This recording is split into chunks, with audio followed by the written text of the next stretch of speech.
नमस्कार, आप देख रहे हैं सी न्यूज भारत और मैं हूं आपके साथ प्रिया श्रीवास्तव। कश्मीर एक रहस्यमय भूमि जो हमेशा से इतिहासकारों, कवियों और शासकों की नजरों में रही। यही वो भूमि है जो अपनी सुंदरता के साथ साथ अनगिनत कहानियों और शौर्य की गाथाओं से भरी पड़ी है। मगर क्या आपने कभी सोचा है कि कश्मीर का असली इतिहास क्या है? क्या ये वही इतिहास है जो हमें सिखाया और पढ़ाया गया था, या फिर कुछ और? आज हम आपको ले चलते हैं कश्मीर की उन गुप्त परतों में जहां छुपा है एक रोमांचक और बेहद दिलचस्प इतिहास जो आप कभी नहीं जानते थे और जिसका खुलासा खुद गृह मंत्री अमित शाह ने करके सभी को हैरान कर दिया है।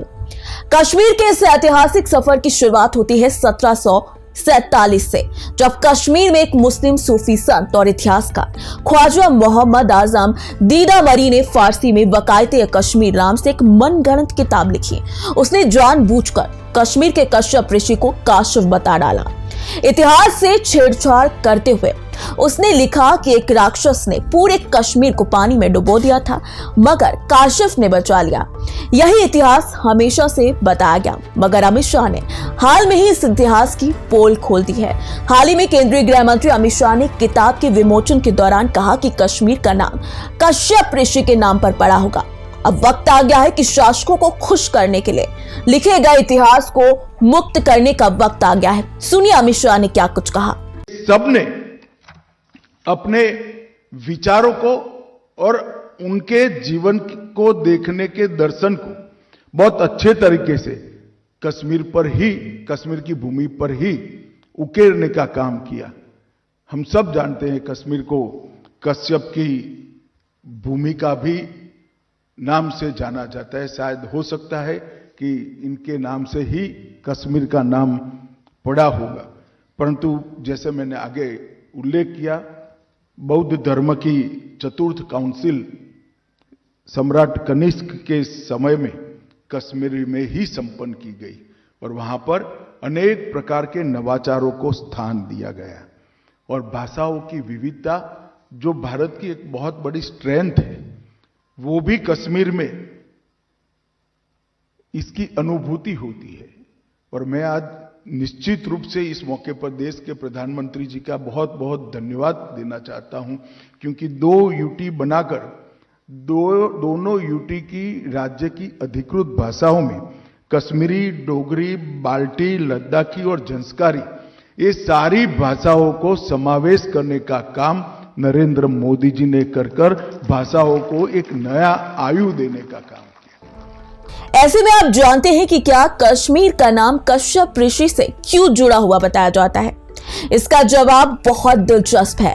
डॉक्टर दानपाल सिंह के मुताबिक कश्मीर शब्द संस्कृत से लिया गया है और उसका मतलब है कश्यप ऋषि की भूमि।